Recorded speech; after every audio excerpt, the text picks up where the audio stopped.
America वो आज घबराया हुआ है। मामूली परेशानी अमेरिका के सामने नहीं है। और फिर अमेरिका में ही हमला होता है तो वो आतंकवाद के लिए लड़ता है, लेकिन जब हिंदुस्तान में हमला होता, संसद पर हमला होता, लाल किले पर हमला होता, या गुजरात के मंदिर पर हमला होता, या पहलगांव में अमरनाथ यात्रियों पर हमला होता है, उस समय पाकिस्तान क्यों चुप रहता है?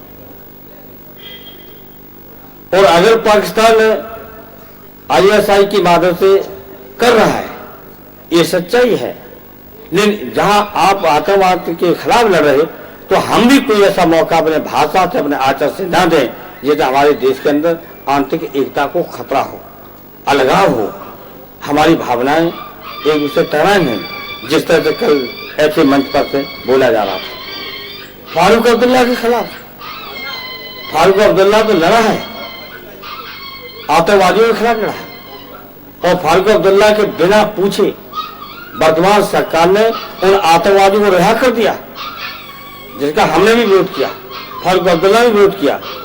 आखिर क्यों? ये किसने रिहा किया? और बिना शर्त रिहा करके पाकिस्तान जाने का पास दे दिया। इसका कोई जिक्र ही नहीं। इसलिए हमें कल कहना पड़ा कि एक पक्ष का हमेशा बात कह करके हिंदुस्तान में इतिहास को, असलियत के इतिहास को मिटाया जा रहा है। क्या आपको पता नहीं कि असली आतंकवादियों से समझौता किसने किया और चुपचाप रिहा किसने किया? क्या फारूक अब्दुल्ला को विश्वास में लिया गया? अब मुफ्ती साहब, आज हम कह रहे मुफ्ती साहब फारूक अब्दुल्ला को गाली देंगे, क्या क्या एक देश की एकता काम रह लेगी? क्या कश्मीर की जनता जिसने फैसला कर लेगी हमें हिंदुस्तान में नहीं रहना है, तो आज वर्तमान स्थिति में हमारे हिंदुस्तान को तोड़ने की अंतर्राष्ट्रीय स्तर पर महाशक्ति होकर की जो षड्यंत्र है कि ये देश कभी दुनिया का महाशक्ति बन सकता है, तो क्या मौका नहीं दे रहे आपको हिंदुस्तान को तोड़ने के लिए? जब फारूक अब्दुल्ला पर हमला करोगे, मुफ्ती पर हमला करोगे, तो ये जो भावना है अपने मानसिक रूप से, मानसिकता जो है उसके आधार पर देश चलेगा, आपकी भावनाएं उसके आधार पर देश चलेगा। इसलिए आज शिवा राठौर और तिवारी आप यहाँ पर संचालन कर रहे विद्वान हो, तो सोचिए इस परिप्रेक्ष्य में कि ये अंतर्राष्ट्रीय पर आतंकवाद है, और ये आतंकवाद आसाम का जो लगातार उत्तर और आपका पूरी उत्तर है जो आग लगी है, ऐसी धधक रही है जो हमारे लिए सबसे ज्यादा, कश्मीर से ज्यादा खतरा हो सकता है। अपने देश को बचाना मुश्किल हो सकता है। चौथा पर यह है, इसलिए इन बिंदुओं पर विचार कीजिए, और विचार करने के बाद जहां गरीबी है, बेरोजगारी है, और जो अपमान है, और एक विशेष जात, विशेष वर्ग, विशेष धर्म, इन सब चीजों की दूरियों को करना है, तो वर्तमान अंतर्राष्ट्रीय हस्तक्षेप है। हम कहते हैं कि बातचीत के द्वारा ही रास्ता निकलेगा बांग्लादेश पाकिस्तान का। अगर पाकिस्तान बाहर नहीं आता है तो फिर सबक सिखाने की भी तैयारी रखिए।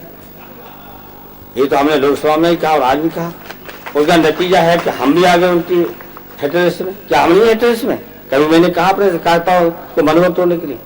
क्या फौज की जो खुफिया है उसे लिख के नहीं दे दिया कि हाँ आप निशाने पर हो? इसे निशाने पर है कि हमने सबसे ज्यादा आतंकवादियों का विरोध किया कि जाओ कैंपों पर हमला करने का। संसद के हमला करने के बाद सबसे बढ़िया मौका ये है कि सारी दुनिया चुप रहती, उधर तक कर सकते थे हमला।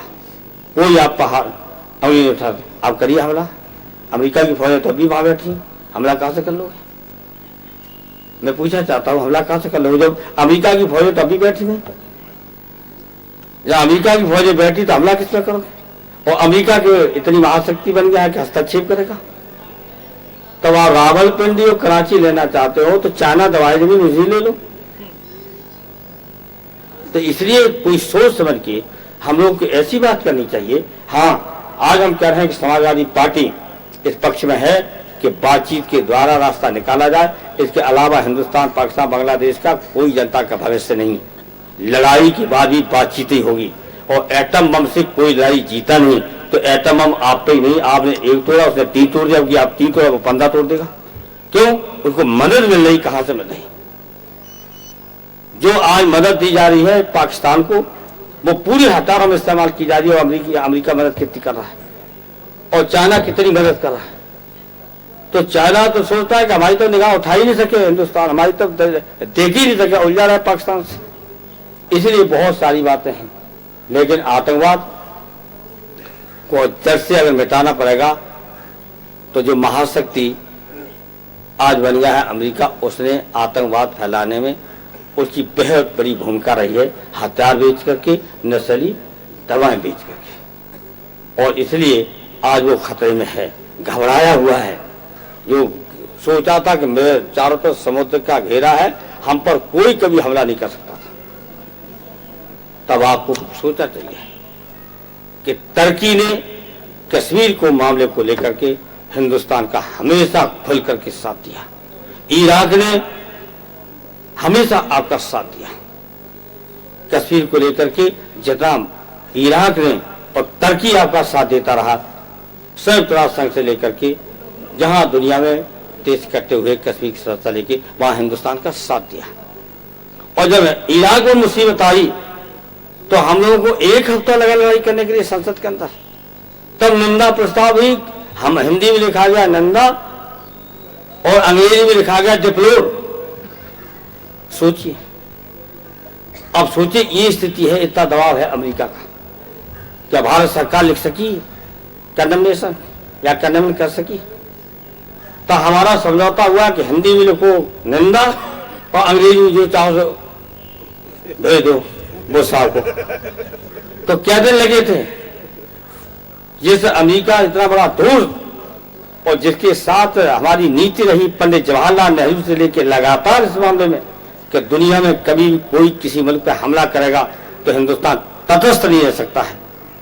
तो इस सरकार को मुश्किल से हम लोग तटस्थता से हटा करके लाए और तब ये जाकर के हिंदी में निंदा का प्रस्ताव और अंग्रेजी में डिप्लोर।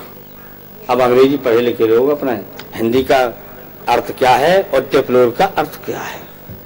अब पुष्को साहब को भेजा गया, उसमें लिखा गया डिप्लोर, जो उन्होंने पढ़ा होगा, और हमने अपने हिंदुस्तानी भाषा में और राष्ट्र भाषा में लिखवाया निंदा। तब हुआ समझौता, तब हुआ निंदा का प्रस्ताव पास संसद के अंदर। जब इतना हम लोगों ने विवाद खड़ा किया, अब सारी दुनिया देख रही थी। अब सोचिए, ये साहस कर नहीं पा रही दिल्ली की सरकार, इतना दबाव है अमेरिका का। तब आप रावलपिंडी पर, कराची पे हमला कर रहे हो तो पता चल जाएगा। सोचिए आप, हाँ वो मौका था, उस मौके पर हिम्मत नहीं थी अमेरिका की। तो अब ये है सारी बातें। तो आतंकवाद क्यों फैला है? गरीबी है, बेरोजगारी है, अपमान है, क्षेत्रीयता की भावना है। और आज पाकिस्तान को मौका मिल रहा है। और आज हम कह रहे हैं कि जो आज अयोध्या मंदिर का विवाद है, पाकिस्तान कभी नहीं चाहेगा सुलझ जाए। वो चाहेगा कि हिंदुस्तान के अंदर जितनी ही दूरियां हिंदू और मुसलमान की बढ़े, उतनी अंतर्राष्ट्रीय स्तर पर हम हिंदुस्तान को घेरने का काम भी करें।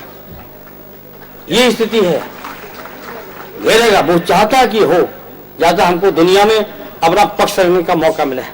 तो कितना हमें सावधान रहना है, सोचा पड़ेगा। वो अब आज वर्तमान सरकार है तो कहती जब अकेले आएंगे तब तो हम वही अपने रास्ता पड़ेंगे, भाई हमारे कार्यक्रम चलेंगे, और जब तो सरकार चलाना है तब तो अलग रखेंगे। तो अलग रखे हुए, क्या ये नीयत अच्छी है? क्या मैं पूछा चाहता हूँ। हम लोगों का नियत जो आज है, आज जो नीति है, जो नीति है, वो सरकार में रहेगी तब भी नीति नहीं है। चाहे आज हमारा संगठन है, हमारा गठबंधन सरकार चल रही है, लेकिन उसके बावजूद ही क्या हम नीतियों से एक दिन भी हटे? क्या किसानों को सुविधा लेने से हटे? क्या हमें शिक्षा सस्ती करने का जो वायदा किया था उससे हट रहे हैं क्या? एक कब से नहीं हटे।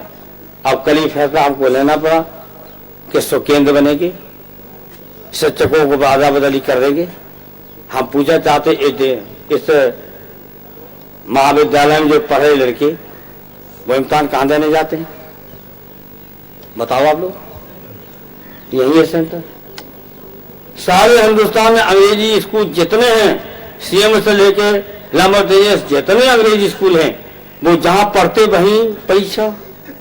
और विचित्र स्थिति है कि यहाँ पर पढ़ते हैं और ऐसी एक केंद्र बना देते हैं, परीक्षा केंद्र, जहां लड़के को जगह नहीं मिलती, खाने को नहीं मिलती। अगर फर्स्ट डिवीजन लाना भी चाहे तो शहरी में आना भी चाहे तो वातावरण ऐसा बदल जाता है कि उसको बिजली नहीं, पानी नहीं, खाना नहीं, बाथरूम नहीं, कहाँ क्या करे, किताबें कहाँ रखे, बताइए है सोचा कभी?